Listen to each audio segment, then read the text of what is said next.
Hi, listeners. This concludes our 2025 season. It's been our pleasure to read so many great books and be with you throughout this year. We'll be taking a break, and at this time, our long-term producer, Lisa Speckhard-Pask, will be moving on to other opportunities. While we will be making new episodes and reading more great books, we won't be back with you until early 2026. We look forward to seeing you then.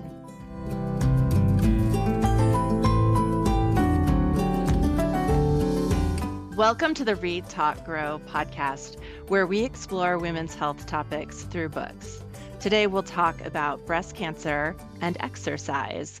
Our book is The Bright Side Running Club by Josie Lloyd. I'm your host, Dr. Denise Millstine. I'm an assistant professor of medicine at Mayo Clinic, where I practice women's health, internal medicine, and integrative medicine. My guests today are Josie Lloyd, who's been writing novels for 25 years. She's the mother of 3 daughters and a beloved dog, Ziggy. She lives in Brighton in the UK with her husband, Emlyn Rees. Together, they've written 7 internationally best-selling novels, and their latest joint venture, You and Me and You and Me and You and Me, will be out in the United States in February 2026. Josie was diagnosed with breast cancer in 2017 after a routine scan. She wanted to read something positive, hopeful, and uplifting about what she was going through. And so she wrote The Cancer Ladies Running Club, published in the States as The Bright Side Running Club. She's also written the screen adaptation of her novel, which is in development as a feature film. When she's not writing, Josie loves traveling, cooking, and is a keen sea swimmer and swims all year round, no matter the weather. That has got to be cold. She's also a patron of the charity Lobular Breast Cancer UK and regularly runs journaling and wellbeing workshops to help women going through a cancer diagnosis. Josie, welcome to the show. Thank you so much for having me. It's lovely to be here. Our physician expert guest is Dr. Nandita Keole, who's an assistant professor of physical medicine and rehab at Mayo Clinic in Arizona, where she focuses on cancer rehabilitation. She teaches at the Mayo Clinic Medical School and is the current chair of the Arizona Society of Physical Medicine and Rehab. Her work focuses on helping patients recover function and improve quality of life during and after cancer treatment, including focusing on exercise as medicine. Nandita, welcome to the show. Thank you. I am so excited to be on this. All right, let's talk about the book. One of my reading besties, Shelley, actually previewed the Bright Side Running Club, which was such a gift for me, and emphatically, immediately upon finishing it, urged us to consider having your book and you, Josie, on the show. For our listeners, the Bright Side Running Club is a women's fiction novel about Kira, who is busy in midlife with her 3 children, running her business, and is happily married to her husband, Tom. She feels she's doing really well in life, but perhaps healthy living isn't her top priority. She's sideswiped at a mammogram when she's told she has breast cancer. What follows is a story that encompasses 2 basic themes. One is Kira's diagnosis, treatment, her family's reaction, and how she's becoming involved in a running club that changes everything for her. Okay, you both know how Read, Talk, Grow works. We discuss books that portray health topics in an effort to better understand health experiences through story. In this case, we'll discuss breast cancer again, but focus on the importance of exercise. Josie, will you talk more about your inspiration for writing this book? Absolutely. The reason that I wrote this book was because I always turn to fiction in times of crisis. And in 2017, I had been called up for a routine mammogram to test. It was actually a pilot scheme to test women under 50. And I had noticed a tiny dimple appear in the bottom of my left breast. And I could only really see it when I took my shirt off, my running bra off, whatever. And I'd been to the doctor twice. Been to my GP twice, and the GP had said, oh no, it's nothing to worry about. I can't feel a lump, right? So I was sent away. So when this appointment came up, I thought, well, the gods are smiling, and off I went to go and have this routine mammogram. And of course, I said to the woman in the clinic, I said, well, I've been to the GP. And she said, well, you should have been seen no matter what, because 9 times out of 10, it's nothing. But if there's any change in your breast tissue, you should have been seen. And I'd only really got the message that we were looking for lumps, and there wasn't a lump. Anyway, a biopsy was done, but I knew straight away at that appointment that it was really terrible. And I was going to have a breast cancer diagnosis. And so firstly, I started writing things down. I'm a great believer that writing is a great comfort and it gets all your thoughts out. And I started writing down my experience. And one of the things that I found really the most upsetting about the whole thing is that suddenly my life as I knew it felt like it had been ripped away from me. And that instead of being Josie, an author, a mother, and all these kind of things, I was suddenly like, everyone was looking at me going, oh no, she's got cancer. Oh, she's got cancer. In a kind of really pityingly, my life is over kind of way. And I found that kind of labeling awful. Also, you're not allowed to have a sense of humor when you get a cancer diagnosis because people expect you to be very, very serious. And I'm not a very, very serious person. And I always take the humorous look, and I also cope with things through humor. So I found my only real outlet for this was to write things down. And I went to the school gates and I met this woman called Ros, who's a mum, and she'd also had breast cancer. And she said, well, you must stay fit during your diagnosis. And I said, no, Ros, I am going under the blankets and the duvet with the chocolate biscuits forthwith. Goodbye. She said, no, no. You need to really stay fit. You need to keep healthy. And so she said, I run a group of women who are running through cancer treatment. Come and meet them on the seafront in Brighton, where I live. So off I went with quite a lot of intrepidation to meet this group of women. And it was a little bit like being very heavily pregnant and then meeting brand new mothers, because they gave me all the horror stories, all the details of everything that happened to them. And I was slightly a rabbit caught in the headlights, but I really liked their gallows humor and the fact that we got on and they were like, no, you're going to get through this. It's going to be fine. And some of them were the other side. And we started running.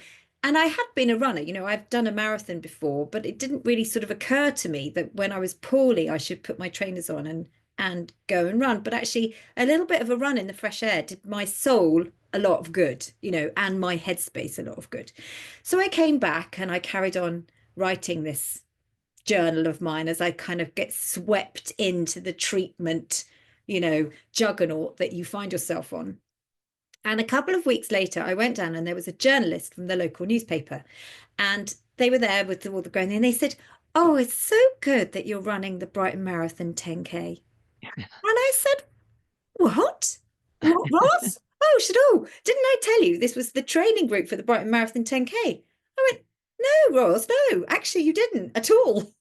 And so I kind of didn't know whether I was going to do it. And I had 2 rounds of chemotherapy. So it was just before my 3rd round of chemotherapy. So I'd run out of hair and, I was beach body ready for the first time ever in my life.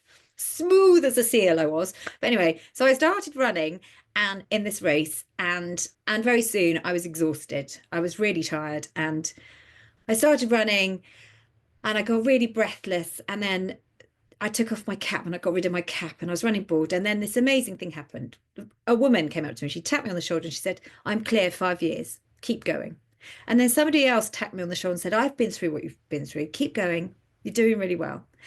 And then there's one woman ran with me and she said, I had, stage 3 cancer. They thought I was a goner, but look at me now. And she had this long, gorgeous brown hair and she was really healthy. And she said, just keep going. And on the last turn of the race, she'd waited for me and she said, I just want to tell you something. And I said, what is it? And she said, well, when I was going through my cancer treatment, I was in the hospital and I was in a cafe and I was at my lowest ebb, really feeling terrible. And this woman across the cafe came over to me and said, I want you to know that you've got to keep hope and that actually your life, the other side of cancer treatment, can be better than ever. Mine is, and you've got to keep up hope. And this woman in the cafe had taken off this little butterfly necklace and had given it to this runner and said, this is a little butterfly of hope and I'm giving it to you and I want you to know that your life will be better the other side of cancer. And in this race, this runner said, I've been wearing this necklace for 3 years and I've been wanting to pass it on. And I've just realized that it's you. And she gave me this necklace. She's gifted me this necklace of this little butterfly, and she put it around my neck, and we had a cuddle, and I don't know her name. And she gave me a hug. And then I found my gang and we went over the line together. And it was such an empowering, incredible experience. This experience of friendship, not just from these new runners that I'd met, but just from all these women in the race. And I kind of thought, I really need to write this.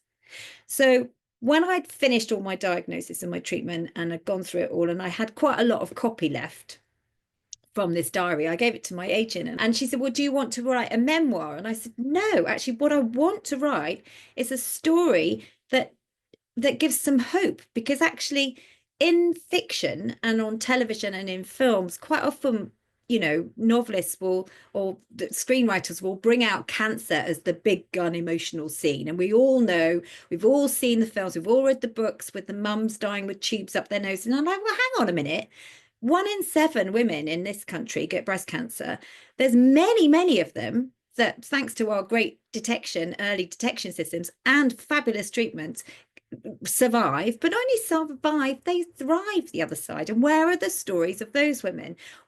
Because I've written 22 novels, by that point I was like, where's my story with a happy ending? So that was very much my motivation for writing the Bright Side Running Club, to show people how you could get through something like that. I love this so much. And for listeners who have not yet read The Bright Side Running Club, you'll see some of these details that ring through into the fiction. And the one that I want to highlight before I asked Nandita about her reaction to the book is about the dimpling on the breast. Because when I read that about Kira, it made me cringe. And I realize health systems are different and approach to women can be different. And also, this is your experience is now 8 years ago, which hopefully is a little bit different. But for women who are listening to this episode, if you see a dimpling or a change, especially when you're moving your arms in front of the mirror and it's a pulling in, that means something is tugging at that tissue and it's probably not supposed to be there. Now, it doesn't mean it's a cancer, but it 100% needs to be not only examined, but also imaged, whether that's an ultrasound, a mammogram, or both, or something else. So if you're being dismissed after you've noticed a change in your breast tissue, please advocate for yourself that that extra step is taken. And I'm glad you're still fine, Josie, even though there was a delay in your care. Nandita, will you tell us your reaction to the book and also what it's like to work in cancer rehabilitation? Yeah, so quite honestly, when I read the Bright Side Running Club, what stood out to me is that it captures part of that cancer experience that we don't always necessarily see or hear about in our clinic visits. That you touched upon a lot of things in that book, like changes in like family dynamics, the way that financial strain, you have to keep working, different aspects of this experience that a lot of times our patients may not be comfortable with telling us. And also, it reinforced kind of how important this multidisciplinary care model is. I mean, we practice a lot of it at my institution and in the United States, things like social work, integrative medicine, PTOT, rehab medicine that I do.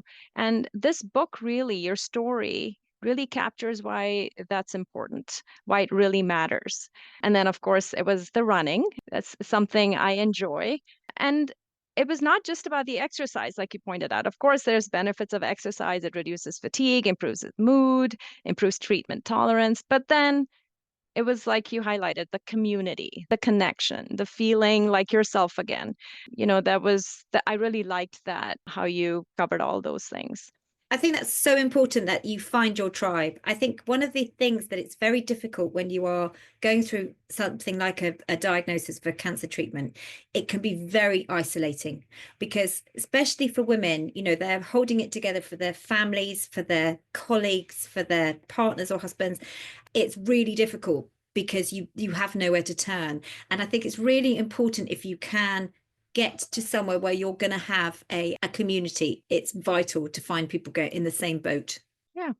And all your friends, and I mean, the four close ones that you highlighted had different social situations, which was very good because it sort of added the diversity element to that in terms of how different people could be experiencing it.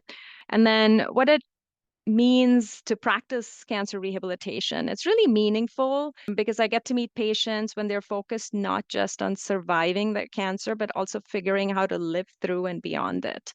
Cancer, of course, understandably, a lot of the treatment focuses on survival, the treatments to help patients get better.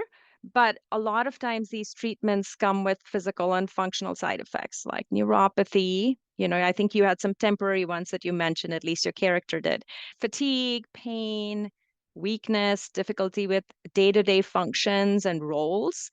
And so my job really is to step in that space and help the patients regain control of their lives. It's very collaborative, it's very team-based. So always talking with my dietitians, exercise physiologists, surgeons, the medical oncologists, therapists to sort of help people hold on to what is meaningful to them, their identity, themselves, their quality of life as they navigate their cancer journey.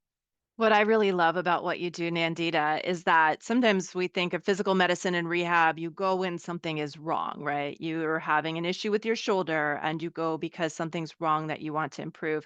But what you're doing is saying, how do we get you into the body state you want to be in, navigating all of these changes that have happened, whether there's been surgery or weakness that's developed because of a time you haven't been able to exercise. And so you're this health promoter and so creative in figuring out how do we get you back running or whatever the activity is that the person loves to do to be as healthy as they can be after they've had this experience. And I do think that exercise can be a key part of that. And it's really admirable what you're doing and what you're saying about the multidisciplinary side of it. Because actually, I think what happens to a person when they're diagnosed is that life as they know it finishes. Because you're going through such a massive, major health challenge, you change and you have no idea how you've changed. But the old you of how you did your life is actually no longer there. And for quite a while, you're kind of unmoored before you get to the new land of the new you. And so having healthcare professionals like you who will hold your hand during that process is so vital. And I think part of it is just giving people reassurances and the tools that they will get there, because you don't know what it's going to look like or how you're going to be or how your life is going to change. And actually, one of the things that I really learned through my cancer diagnosis and what I really wanted to write about in the book was that Kira's so busy. She's a mum, she's doing things at 100 miles an hour. And really what she's done is she's put her own well-being at the bottom of her list. One of the things that happens when you get a diagnosis for cancer is you go, why me? What did I do? Mm-hmm. And you go through this massive questioning process. Was it because I drank too much? Was it because I smoked when I was a teenager? Was it because I did this, that, and the other? And what you learn, especially when you go into the health sphere in a hospital, is that my oncologist said, well, why not you? It's 1 in 7. And actually there's so many factors that might have caused this cancer. You don't know exactly which one it is. And so yes, of course you can try and change your diet and change your lifestyle, but actually one of the things that I kind of realized that one of the things that I could take control of was my own well-being. And so I just changed everything. Instead of putting everybody else first, I've learnt, and it's taken me quite a long time, I've learnt to put myself first. And it's not necessarily in ways that anybody else would notice or even my family would notice. But for example, I get up every morning and I go straight outside and I go outside onto my balcony or into my garden and I do a 15-minute qigong simple practice to deep breathe, to take in the world, to see some green, to do some deep breathing, and to check in with myself. And it's very, very simple. But I think that kind of thing, where you put something very small in, has profound effects for your well-being. Let me just highlight what you just said because Kira does practice this in the book as well. So, Qigong is a gentle movement practice that comes from traditional Chinese medicine where you use the breath and movements of the body to shift energy. It's very powerful. And for listeners who haven't had an experience with this, I urge you to even look up a video, a guided practice. You can go to a studio and do it in a group setting, but this is a very simple and straightforward practice that we would consider part of integrative medicine to incorporate.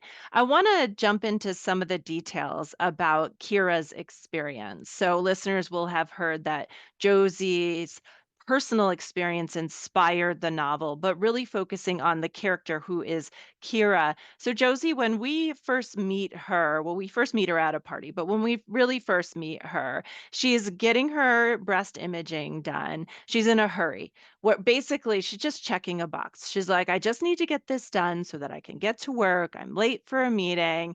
I was curious if, again, you were trying to kind of create this every woman scenario because when women go for routine breast screening, they probably think it's gonna be fine like how it always is. Is that what you were after, that common experience? Yes, it really was. And also just that it's not really been on her radar. When you're kind of juggling everything and you've got all the balls going all in the air, you kind of feel invincible. And I really wanted to show what it feels like when suddenly you're confronted with your health and actually you realize that everything that you're carrying is actually not as important as this thing and you haven't paid it much attention.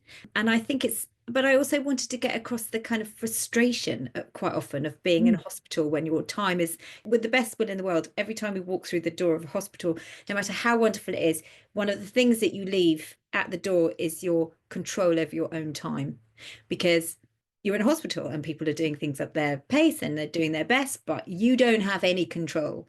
And I think one of the things that I really wanted to show in the book was this sense of her losing control. So that was a real kind of thing, certainly, so, the time management, and she's late and she's not really taking any care of it. And I think that's something that we can all relate to.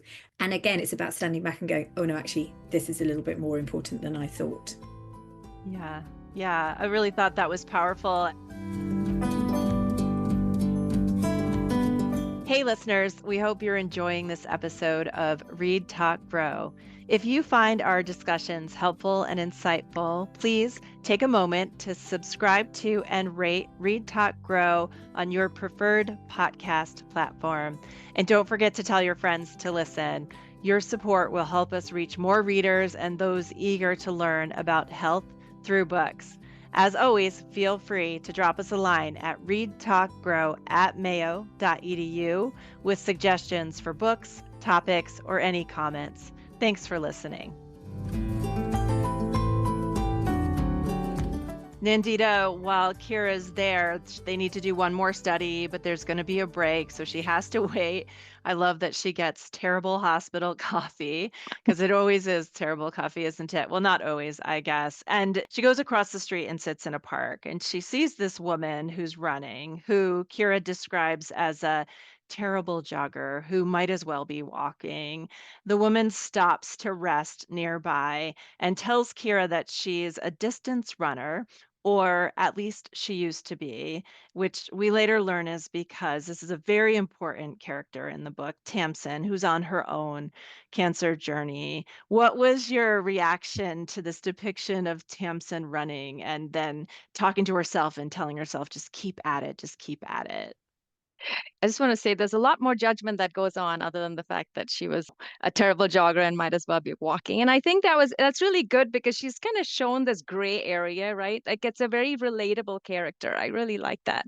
But with regards to Tamsin, I think, as you correctly pointed, Josie, so many patients have to give up so much control anytime they get sick that anything that they can hold on to that gives them a sense of normal life or control, it's very valuable. And so this Tamsin was a runner before. So for her to be able to continue to do that may have been a little grounding. At least I can still do this. This is a little bit of the old me. And even though, and she was a distance runner and she can't do that, she's just showing up, right? She's decided every day this is important to me. She's still motivated, and she clearly is finding some benefits from that. And from a clinical perspective, I always tell my patients, I was like, this, as you mentioned, this is like 2.0, and you may not have reached 2.0 yet, right? You're in a different iteration of yourself. You're going through a different journey. And patients, especially who've like been very fit before, able to do a lot before, not just for their day-to-day lives and juggling everything, but also in like their recreational activity or hobby or working out, for them to just say, I can't do that anymore, but I still want to engage in that activity. That takes a lot to say, I'm not doing it at the level that I was, but I'm like, to recognize that I'm still getting something out of it is really, I think, remarkable in this character. And we see, a lot of other attributes that she has. I loved Tamsin so much. I've described her as an elder goth because she's covered in tattoos. She's got this kind of elder goth energy. And she's very much based on my friend Jane, who's somebody that I met through running. What I liked about Tamsin is that she becomes this sort of magnet because because she's doing it, as you say, she's showing up, she's putting her trainers on, and in that sense she becomes very inspiring for Kira and for some of the other characters who then kind of gather around, and before she knows it, she's sort of got this little running group going, and it becomes a lifeline because they understand what she's going through and she can be herself, and they see her and they understand the sort of journey that she's going. She doesn't have to be holding it all together like she is for her kids and her husband. She can be herself with them. And I think that's really important. And it's just, they get to just be out in the sunshine. And no matter how slowly they jog, and it's not running, it's seriously almost walking, doesn't matter because they're out there and they're doing it. And I think that's really important. And I think, as you say, it's a very important step to go on the journey to get to 2.0. Yeah. And I mean, it's a very generous spirit that she has, right? Like, I'm going to share this. Not only do I realize this for myself, she even, mentions to Kira, like, just focus on your well-being. I think she says something like that in the journey too. Just like the cancer, like when you get your diagnosis and you know that you have maybe 6 cycles of chemo, then you have radiation and then surgery, or whichever order it is. And patients will be like, oh my God, I just see this whole mountain in front of me and I can't climb it. And it's just like, well, break it up, right? Like saying, let's look at the next step and take it as just kind of like running. Like, I think you've mentioned, like, put one foot in front of the other and just and that keep becomes going. their mantra. And when Kira's really Yeah. panicking about what she's going through, she remembers this, that it's just one foot in front of the other, and you don't think too much about the past, and you don't think too much about the future, you just keep on going and you deal with the here and now. And I think one of the things that's so difficult is dealing with the fear, the terror, that you kind of, the what ifs, you lie there at night, what if all these things go wrong? What if I lose my life? What if I lose my breast? What if I lose my livelihood? All these things become, the what ifs, and they can be broken down into one step at a time. So I think that's a really important thing that she learns during the book, to kind of focus in and become a lot more in the here and now. And it gives her an enormous amount of power, and it becomes sort of her superpower in the end. And she'd never expected that to happen. And I think that's one of the things that is really surprising about any journey that you go on when it's bad. Good things happen too. When you are in these really difficult moments in life, no matter whether it's getting cancer or not, but quite often in face of adversity, it's not all terrible. Some nice things happen, and you will always find some great examples of the generosity of the human spirit. And I think that's incredibly comforting in those kind of environments and in those kind of scenarios, and how women particularly really help each other, and they can really be a real massive support to each other if you ask for the right support. If you just say, this is what I need, they will turn up. I think you mentioned something important about where the mind goes and some of the catastrophizing. That is part of the process. If you're not thinking these heavy thoughts, then you're maybe in denial, which is not a good thing either. Doesn't mean you have to sit with them all the time, but they will rise. But another difficult moment for Kira is when she's waiting for her diagnosis. So she gets the biopsy and she sort of goes back and forth on this. She's pretty certain it's cancer, but maybe it's not. She's talking herself out of it. And then she eventually does get her diagnosis. And Josie, maybe this is a good point to talk about the type of cancer that Kira has. Yes, and it was very important to me to write about this because I didn't know what my diagnosis meant. And actually, I'd never really been in a hospital. I've never been ill. I'd never read anything about cancer. I didn't know anything about cancer. And suddenly you're bombarded with all of these big words. And it's kind of estrogen positive, and it's this and it's that. And you just don't even, and you're in such shock that you actually don't really know what is going on. And I was told that I had lobular breast cancer. Now, I'd never heard of lobular breast cancer. I didn't even know that there was different types of breast cancer.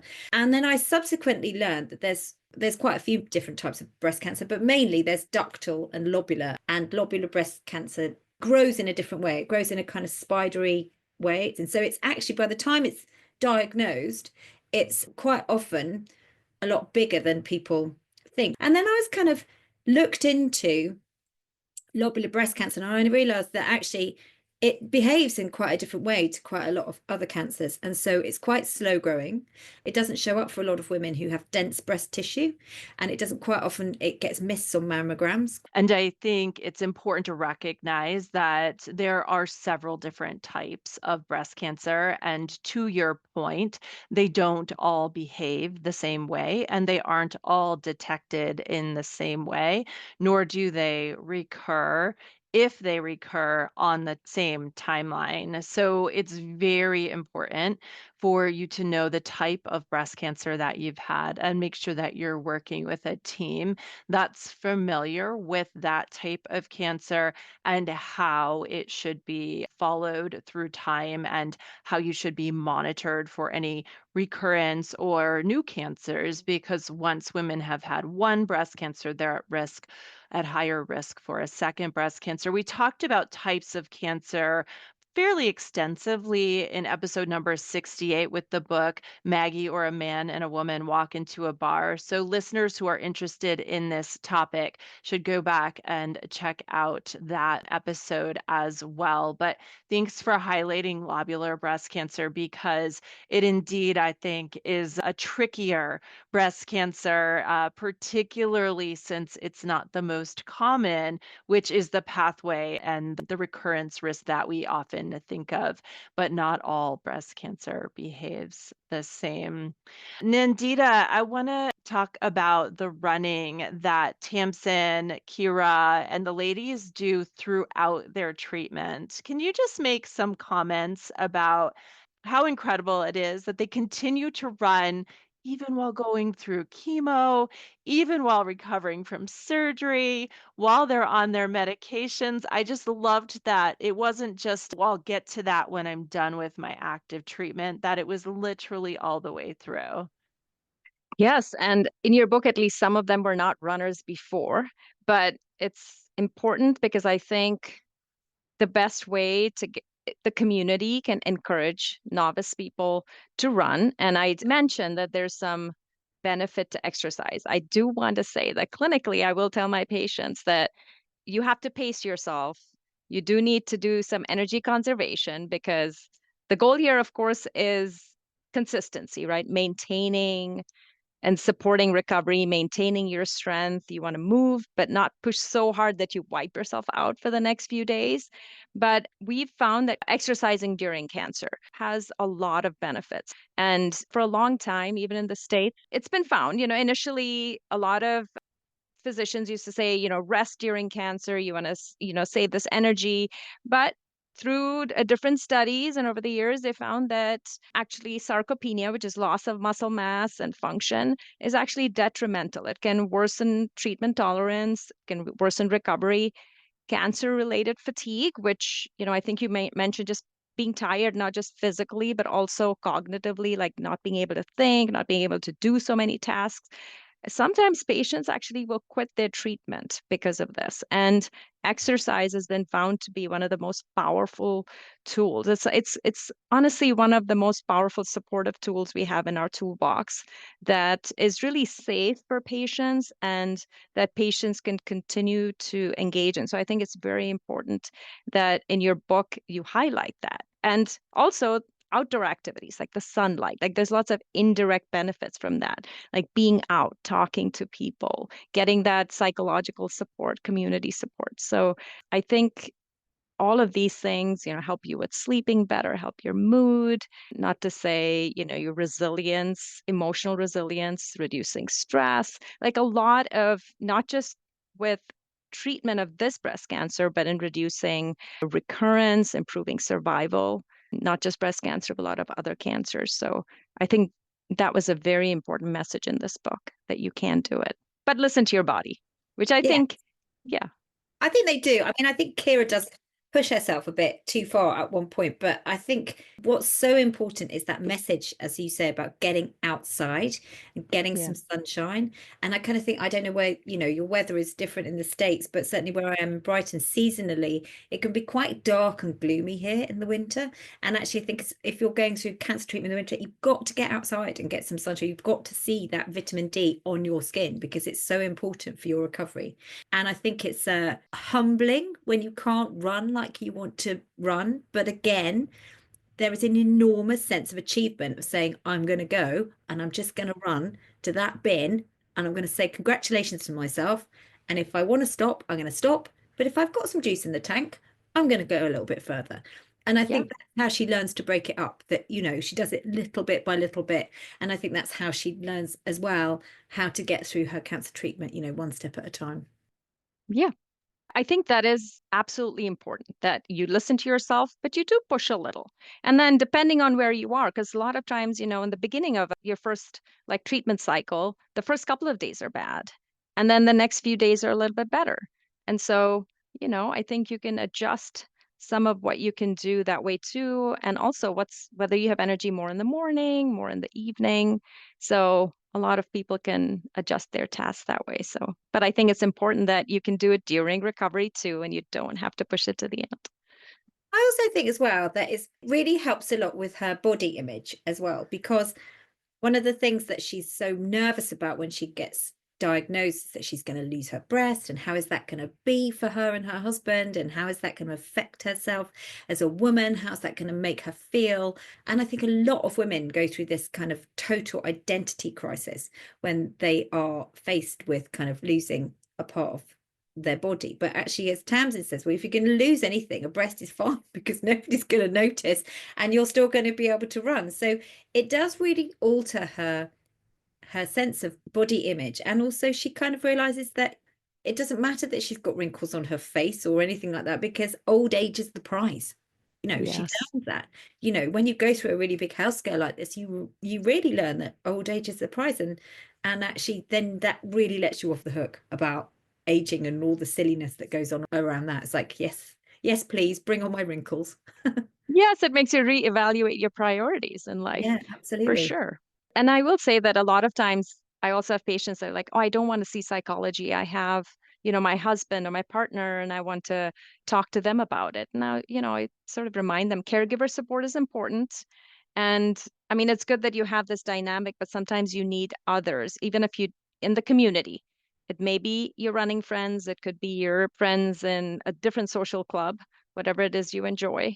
But it's important to have that, or it could be one of these support groups. I'm sure that you have in the UK too some. Yes, we do. And I do run a lot of wellbeing and support clubs with my cancer charity. And one of the things that I really do, and I really encourage people to do, is journaling. Because if I hadn't have got into the journaling, this book would never have happened. And I always keep a diary, but this is really what I found writing this book, was that I found writing the best way of absolutely getting all of those nasty thoughts out of my head that I couldn't tell anyone else, that I couldn't tell my husband, the self-pity, the terror, all of that went down on the page. And actually, once it's out of your head, you can function because you've done that. But also, I think what's really important in these groups that I run is actually getting people to write a visualization of how they're going to be. So whether or not they're cancer free or not is immaterial. What they get them to do is to write a visualization of them in the future. And I get them to write as much detail as they possibly can. And it's such a powerful exercise to do, where you are, who you're with, what you're wearing, what the weather's like. and what are you doing in that moment? And quite often I get letters from people saying, I wrote that thing. It happened. And, it will be somebody at their son's wedding, or it will be somebody walking along the beach with their grandchild. And I really believe that you can make these things happen and come alive. But also it's very powerful when you're kind of unmoored, as we discussed, to write a visualization in the future and how it's going to be. And I think that's really powerful as well, that you can create your own future even when you're feeling absolutely at your most dreadful. And one of the things that I sort of get people to do is to just really, really do that, and to lean into that, and to make it as detailed as possible, and write it several times. What is it like? I really want to, I say to them, I want to know what it feels like, and so make it as detailed as you possibly can. And I found that to be really quite effective. So I would say that one of the things about this book, apart from the running, is the book itself. And actually writing is so powerful. Of all the things that I know, I kind of think that writing is really, really powerful. Yeah. I think that's really so incredible. We talked about writing to heal in episode 32, and I wholeheartedly agree with you, whether it's processing honestly and without fear of judgment, because the journal's not going to judge you, what your thoughts are, recognizing that they're coming up, and then projecting to the future and what that can hold. There is so much in this novel. I can't believe we've gone through our time, and I was hoping that each of you would just give some advice to any listeners who are out there. Maybe they've been diagnosed with breast cancer and are wondering how to incorporate activity. Can you just leave them with some last advice? Nandita, do you want to go first? Sure. So I think some advice I would give you is find something that you enjoy. Now, it doesn't have to be running, it could be walking, or it could be something as small as like a little hand cycle, something that's going to get your heart rate up and you can do for 10 minutes. You don't have to think of something for 30 minutes, 1 hour, nothing. Just, I always say time. You can always find 10 minutes in your day and do that. And then figure out you're not going to go from 0 to 100, in a week or two. We do it slowly, consistently, and then maybe try to add some kind of strength. I mean, it could be Tai Chi, for balance, but if you can do a little bit of resistance to help those muscles, and eat. I know it's hard with cancer, but while you're doing that, make sure you don't not have enough calories, enough protein. So those are a couple of my pearls. And I would say, just do it. Just don't overthink it. Just put your trainers on and go now. What have you got to lose? You just don't overthink it. Just do it right now. And then you can analyze it later and kind of think, but you're going to feel so much better once you get outside and into the sunshine. And it will just change your perspective, because where you are sitting in your world, your thoughts have become very dominant, possibly. And actually, as soon as you're outside and you kind of realize where you are in the world, it completely changes everything. So I think my advice would be to do it immediately. If it's crossed your mind, just do it. Well, my advice would be to go and read the Bright Side Running Club, because there's so much to reflect on here in the book. It's really been my pleasure to talk with you, Josie, and also you, Nandita. Thank you for being on Read Talk Grow. Thank you. Read Talk Grow is a product of the Women's Health Center at Mayo Clinic. This episode was made possible by the generous support of Ken Stevens. Our producer is Lisa Speckhard-Pask, and our recording engineer is Rick Andreessen. Visit our show notes to see the books discussed today and for links to other health education materials. Follow us on social media like Instagram and Facebook, or reach out directly to our email, readtalkgrow@mayo.edu, with suggestions for books or topic ideas. We'd love to hear from you. This podcast is for informational purposes only and is not designed to replace a physician's medical assessment and judgment. Information presented should not be relied on as medical advice. Please contact a healthcare professional for medical assistance if needed for questions pertaining to your own health. Keep reading, everyone.